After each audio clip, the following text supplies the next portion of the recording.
Ley número 1178. Ley de Administración y Control Gubernamentales, SAFCO. Del 20 de julio de 1990. Por cuanto, el Honorable Congreso Nacional, ha sancionado la siguiente ley. El Honorable Congreso Nacional. Decreta. Ley de Administración y Control Gubernamentales. Capítulo primero. Finalidad y ámbito de aplicación. Artículo primero. La presente ley regula los sistemas de administración y de control de los recursos del Estado y su relación con los sistemas nacionales de planificación e inversión pública, con el objeto de a. Programar, organizar, ejecutar y controlar la captación y el uso eficaz y eficiente de los recursos públicos para el cumplimiento y ajuste oportuno de las políticas, los programas, la prestación de servicios y los proyectos del sector público. B. Disponer de información útil, oportuna y confiable asegurando la razonabilidad de los informes y estados financieros. C. Lograr que todo servidor público, sin distinción de jerarquía, asuma plena responsabilidad por sus actos, rindiendo cuenta no solo de los objetivos a que se destinaron los recursos públicos que le fueron confiados, sino también de la forma y resultado de su aplicación. D. Desarrollar la capacidad administrativa para impedir o identificar y comprobar el manejo incorrecto de los recursos del Estado. Artículo segundo. Los sistemas que se regulan son: a. Para programar y organizar las actividades. Programación de operaciones. Organización administrativa. Presupuesto. B. Para ejecutar las actividades programadas. Administración de personal. Administración de bienes y servicios. Tesorería y crédito público. Contabilidad integrada. C. Para controlar la gestión del sector público. Control gubernamental, integrado por el control interno y el control externo posterior. Artículo tercero. Los sistemas de administración y de control se aplicarán en todas las entidades del sector público, sin excepción, entendiéndose por tales la Presidencia y Vicepresidencia de la República, los ministerios, las unidades administrativas de la Contraloría General de la República y de las Cortes Electorales, el Banco Central de Bolivia, las superintendencias de bancos y de seguros, las corporaciones de desarrollo y las entidades estatales de intermediación financiera, las Fuerzas Armadas y de la Policía Nacional, los gobiernos departamentales, las universidades y las municipalidades, las instituciones, organismos y empresas de los gobiernos nacional, departamental y local, y toda otra persona jurídica donde el Estado tenga la mayoría del patrimonio. Artículo cuarto. Los poderes legislativo y judicial aplicarán a sus unidades administrativas las mismas normas contempladas en la presente ley, conforme a sus propios objetivos, planes y políticas, en el marco de la independencia y coordinación de poderes. Artículo quinto. Toda persona no comprendida en los artículos 30 y 40, cualquiera sea su naturaleza jurídica, que reciba recursos del Estado para su inversión o funcionamiento, se beneficie de subsidios, subvenciones, ventajas o exenciones, o preste servicios públicos no sujetos a la libre competencia, según la reglamentación y con las excepciones por cuantía que la misma señale, informará a la entidad pública competente sobre el destino, forma y resultados del manejo de los recursos y privilegios públicos y le presentará estados financieros debidamente auditados. También podrá exigirse opinión calificada e independiente sobre la efectividad de algunos o todos los sistemas de administración y control que utiliza. Capítulo segundo. Sistemas de administración y de control. Artículo sexto. El sistema de programación de operaciones traducirá los objetivos y planes estratégicos de cada entidad, concordantes con los planes y políticas generados por el Sistema Nacional de Planificación, en resultados concretos a alcanzar en el corto y mediano plazo, en tareas específicas a ejecutar, en procedimientos a emplear y en medios y recursos a utilizar, todo ello en función del tiempo y del espacio. Esta programación será de carácter integral, incluyendo tanto las operaciones de funcionamiento como las de ejecución de preinversión e inversión. El proceso de programación de inversiones deberá corresponder a proyectos compatibilizados con las políticas sectoriales y regionales, de acuerdo con las normas del Sistema Nacional de Inversión Pública. Artículo séptimo. El sistema de organización administrativa se definirá y ajustará en función de la programación de operaciones. Evitará la duplicidad de objetivos y atribuciones mediante la adecuación, fusión o supresión de las entidades, en seguimiento de los siguientes preceptos. A. Se centralizará en la entidad cabeza de sector de los diferentes niveles de gobierno, las funciones de adoptar políticas, emitir normas y vigilar su ejecución y cumplimiento. Y se desconcentrará o descentralizará la ejecución de las políticas y el manejo de los sistemas de administración. B. Toda entidad pública organizará internamente, en función de sus objetivos y la naturaleza de sus actividades, los sistemas de administración y control interno de que trata esta ley. Artículo 8. El sistema de presupuesto preverá, en función de las prioridades de la política gubernamental, los montos y fuentes de los recursos financieros para cada gestión anual y su asignación a los requerimientos monetarios de la programación de operaciones y de la organización administrativa adoptada. Se sujetará a los siguientes preceptos generales. A. Las entidades gubernamentales que cuenten con recursos provenientes de tributación, aportes a la seguridad social y otros aportes, regalías o transferencias de los tesoros del Estado, sujetarán sus gastos totales a la disponibilidad de sus recursos, a las condiciones del financiamiento debidamente contraído y a los límites legales presupuestarios, no pudiendo transferir gastos de inversión a funcionamiento. B. Las entidades con autonomía de gestión y de patrimonio cuyos ingresos provengan exclusivamente por venta de bienes o por prestación de servicios, financiarán con tales ingresos sus costos de funcionamiento, el aporte propio del financiamiento para sus inversiones y el servicio de su deuda.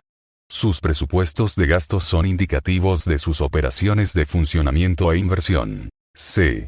Los presupuestos de gastos del Banco Central y de las entidades públicas de intermediación financiera sometidas al programa monetario del gobierno y a la vigilancia de la Superintendencia de Bancos, son indicativos de sus operaciones de funcionamiento y de inversión no financiera. D. La ejecución de los presupuestos de gastos de las entidades señaladas en los incisos B y C de este artículo, está sujeta, según reglamentación, al cumplimiento de las políticas y normas gubernamentales relacionadas con la naturaleza de sus actividades, incluyendo las referidas a las modificaciones, traspasos y transferencias dentro de sus presupuestos, así como en la disponibilidad de sus ingresos efectivos después de atender y prever el cumplimiento de sus obligaciones, reservas, aumentos de capital, rédito sobre patrimonio neto y otras contribuciones obligatorias. No se permitirá la transferencia de gastos de inversión o excedentes de ingresos presupuestados a gastos de funcionamiento. Artículo 9. El sistema de administración de personal, en procura de la eficiencia en la función pública, determinará los puestos de trabajo efectivamente necesarios, los requisitos y mecanismos para proveerlos, implantará regímenes de evaluación y retribución del trabajo, desarrollará las capacidades y aptitudes de los servidores y establecerá los procedimientos para el retiro de los mismos. Artículo 10. El sistema de administración de bienes y servicios establecerá la forma de contratación, manejo y disposición de bienes y servicios. Se sujetará a los siguientes preceptos. A. Previamente exigirá la disponibilidad de los fondos que compromete o definirá las condiciones de financiamiento requeridas. Diferenciará las atribuciones de solicitar, autorizar el inicio y llevar a cabo el proceso de contratación. Simplificará los trámites e identificará a los responsables de la decisión de contratación con relación a la calidad, oportunidad y competitividad del precio del suministro, incluyendo los efectos de los términos de pago. B. Las entidades emplearán los bienes y los servicios que contraten, en los fines previstos en la programación de operaciones y realizarán el mantenimiento preventivo y la salvaguardia de los activos, identificando a los responsables de su manejo. C. La reglamentación establecerá mecanismos para la baja o venta oportuna de los bienes, tomando en cuenta las necesidades específicas de las entidades propietarias. La venta de acciones de sociedades de economía mixta y la transferencia o liquidación de empresas del Estado, se realizará previa autorización legal específica o genérica, con la debida publicidad previa, durante y posterior a estas operaciones. Artículo 11. El sistema de tesorería y crédito público manejará los ingresos, el financiamiento crédito público y programará los compromisos, obligaciones y pagos para ejecutar el presupuesto de gastos. Aplicará los siguientes preceptos generales. A. Toda deuda pública interna o externa con plazo igual o mayor a un año será contraída por la máxima autoridad del sistema de tesorería del Estado, por cuenta del Tesoro Nacional o de la entidad beneficiaria que asume la responsabilidad del servicio de la deuda respectiva. B. Las deudas públicas con plazo inferior al año serán contraídas por cada entidad con sujeción a la programación financiera fijada por la máxima autoridad del sistema de tesorería del Estado. C. Serán de cumplimiento obligatorio por las entidades del sector público, las políticas y normas establecidas por la máxima autoridad del sistema de tesorería del Estado para el manejo de fondos, valores y endeudamiento. Artículo 12. El sistema de contabilidad integrada incorporará las transacciones presupuestarias, financieras y patrimoniales en un sistema común, oportuno y confiable, destino y fuente de los datos expresados en términos monetarios. Con base en los datos financieros y no financieros generará información relevante y útil para la toma de decisión por las autoridades que regulan la marcha del Estado y de cada una de sus entidades, asegurando que a. El sistema contable específico para cada entidad o conjunto de entidades similares, responda a la naturaleza de las mismas y a sus requerimientos operativos y gerenciales, respetando los principios y normas de aplicación general. B. La contabilidad integrada identifique, cuando sea relevante, el costo de las acciones del Estado y mida los resultados obtenidos. Artículo 13.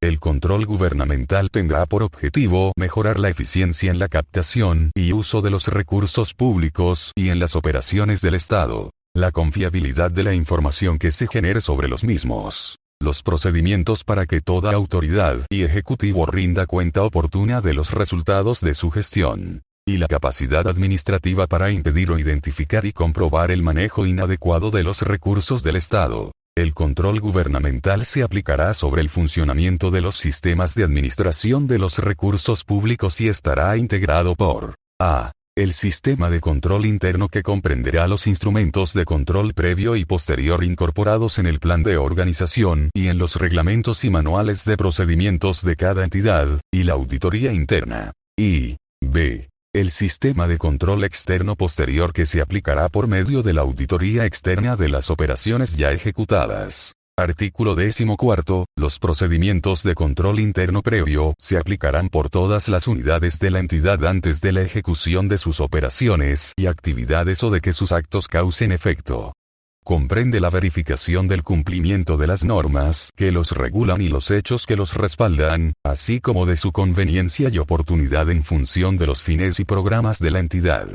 Se prohíbe el ejercicio de controles previos por los responsables de la auditoría interna y por parte de personas, de unidades o de entidades diferentes o externas a la unidad ejecutora de las operaciones. Tampoco podrá crearse una unidad especial que asuma la dirección o centralización del ejercicio de controles previos. El control interno posterior será practicado a. Por los responsables superiores, respecto de los resultados alcanzados por las operaciones y actividades bajo su directa competencia. Y b. Por la unidad de auditoría interna. Artículo 15. La auditoría interna se practicará por una unidad especializada de la propia entidad, que realizará las siguientes actividades en forma separada, combinada o integral. Evaluar el grado de cumplimiento y eficacia de los sistemas de administración y de los instrumentos de control interno incorporados a ellos. Determinar la confiabilidad de los registros y estados financieros. Y analizar los resultados y la eficiencia de las operaciones.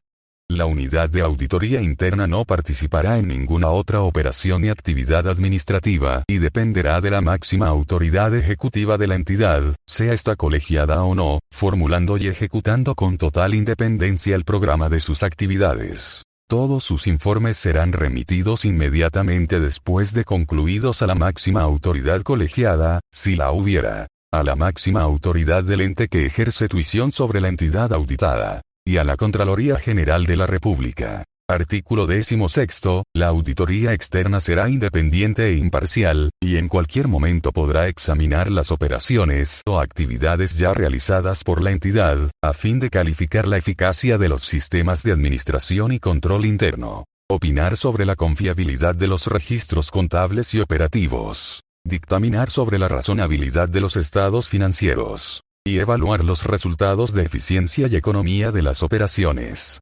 Estas actividades de auditoría externa posterior podrán ser ejecutadas en forma separada, combinada o integral, y sus recomendaciones, discutidas y